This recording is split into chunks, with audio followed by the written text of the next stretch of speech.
திருச்செந்தூரில் காவல்துறை சார்பில் கோடைகால தண்ணீர் பந்தல் காவல் துணை கண்காணிப்பாளர் வசந்தராஜ் திறந்து வைத்தார். திருச்செந்தூர் அருகே தனியார் மருத்துவமனை ஊழியரை கட்டி போட்டு பணம், செல்போனை பறித்த மர்ம நபர்களை போலீசார் தேடி வருகின்றனர். திருச்செந்தூரில் காவல்துறை சார்பில் கோடைகால தண்ணீர் பந்தல் காவல் துணை கண்காணிப்பாளர் வசந்தராஜ் திறந்து வைத்தார். தூத்துக்குடி மாவட்டம் திருச்செந்தூர் உட்கோட்டம் போக்குவரத்து காவல் சார்பில் இலவச தண்ணீர் பந்தல் திறக்கப்பட்டது. திருச்செந்தூரில் நாளுக்கு நாள் கோடை வெயில் உச்சத்தை எட்டி வருகிறது. இதனால் சிறியவர்கள் முதல் பெரியவர்கள் வரை உஷ்ணம் தாழாமல் பெரும் அவதிப்படுகின்றனர். தாகத்தை தீர்ப்பதற்காக அங்கும் இங்கும் அலையும் சூழ்நிலை ஏற்பட்டுள்ளது. இதனை கருத்தில் கொண்டு ஆங்காங்கே தண்ணீர் பந்தல் திறக்கப்பட்டு வருகிறது. அதனைத் தொடர்ந்து போலீசாரும் பொதுமக்களுக்கு மோர் வழங்குவது, தண்ணீர் வழங்குவது போன்ற காரியங்களில் ஈடுபட்டு வருகின்றனர். அதன்படி திருச்செந்தூரில் காவல்துறை சார்பில் கோடைகால தண்ணீர் பந்தல் காவல் துணை கண்காணிப்பாளர் வசந்தராஜ் திறந்து வைத்து பொதுமக்களுக்கு மோர் வழங்கினார். இதில் போக்குவரத்து உதவி ஆய்வாளர் வேல்முருகன், திருச்செந்தூர் உட்கோட்டம் போக்குவரத்து காவலர்கள், ஆட்டோ ஓட்டுநர்கள் உட்பட பலர் கலந்து கொண்டனர்.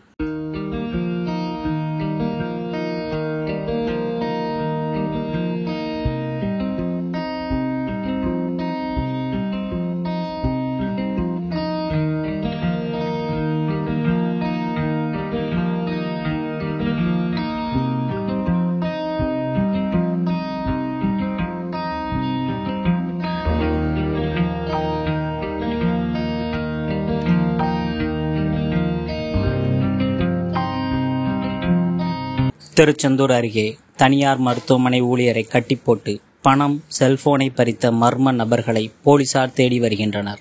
விருதுநகர் மாவட்டம் சுந்தரபாண்டியபுரத்தை சேர்ந்த கணேசன் மகன் சக்திகுமார் திருச்செந்தூரில் உள்ள தனியார் மருத்துவமனையில் பணியாற்றி வருகிறார்.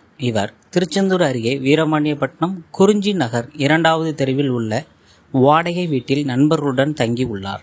இந்நிலையில் நேற்று முன்தினம் ஞாயிற்றுக்கிழமை என்பதால் உடன் தங்கியிருந்தவர்கள் ஊருக்கு சென்றனர். சக்திகுமார் மட்டும் வேலை முடிந்து இரவு அறையில் தனியாக தங்கியுள்ளார். இதனை நோட்டமிட்ட மர்ம நபர்கள் 2 பேர் அறையில் புகுந்து சக்திகுமாரிடம் கத்தியை காட்டி மிரட்டியுள்ளனர். மேலும் அவரது கை, கால்களையும் வாயில் துணியை வைத்தும் கட்டியுள்ளனர். பின்னர் அவரிடம் இருந்து ரூபாய் 3000 மற்றும் ரூபாய் 10,000 மதிப்பிலான செல்போனையும் பறித்து சென்றனர். சக்திகுமார் பெரும் போராட்டத்திற்கு பிறகு பல்லால் கடித்து வாயில் இருந்த துணியையும் கைகளில் கட்டியிருந்ததையும் அவிழ்த்து ஓடி வந்து பார்த்தபோது மர்ம நபர்கள் நடந்தே திருச்செந்தூரை நோக்கி சென்றதை பார்த்துள்ளார். பின்னர் சம்பவம் குறித்து சக்திகுமார் கொடுத்த புகாரின் பேரில் திருச்செந்தூர் தாலுகா போலீசார் விசாரணை நடத்தி வருகின்றனர். தங்கத்தட்டில் சாப்பிட்டு ஏசி அறையில் வாழும் கனிமொழிக்கு சாதாரண மக்களின் கஷ்டம் தெரியாது. அதிமுக வேட்பாளர் சிவசாமி வேலுமணி பேச்சு. தமிழகத்தில் நாடாளுமன்ற தேர்தல் வருகின்ற 19ஆம் தேதி நடைபெற உள்ள நிலையில் ஒவ்வொரு கட்சியினரும் தீவிர வாக்கு சேகரிப்பில் ஈடுபட்டு வருகின்றனர். அந்த வகையில் அதிமுக தூத்துக்குடி நாடாளுமன்ற வேட்பாளர் சிவசாமி வேலுமணி ஏரல் மற்றும் அதனை சுற்றியுள்ள பகுதிகளில் தீவிர வாக்கு சேகரிப்பில் ஈடுபட்டார். அப்போது அவர் ஏரல் பஜாரில் உள்ள கடைகள் வழியாக வந்து கடைகளில் வாக்கு சேகரித்து பின்னர் ஏரல் காந்தி சிலை முன்பு பொதுமக்களிடையே வாக்குகள் சேகரித்தார். அப்போது அவர் பேசுகையில், டிஎம்கேல கனிமொழி நிக்காங்க, அவங்களை எதிர்த்து யாருக்கும் ஒரு விருப்ப மனு கூட, அந்த கட்சியில ஒரு விருப்ப மனு கூட யாருக்கும் கொடுக்கல. அவங்க குடும்பத்துக்கு இந்த தூத்துக்குடி மாவட்ட மக்களை அடிமையாக்க நினைக்காங்க. கனிமொழியை மட்டுமே விருப்ப மனு வாங்க வச்சு வேற யாருக்கும் கொடுக்காம அவங்களை மட்டுமே நிறுத்தி தூத்துக்குடி மாவட்ட மக்களை அடிமைப்படுத்த நினைக்காங்க. தாமிரபரணி கரை உடைஞ்சு நீங்க எல்லாம் வெள்ளத்துல எந்த அளவுக்கு பாதிக்கப்பட்டீங்கிறது எனக்கு தெரியும்.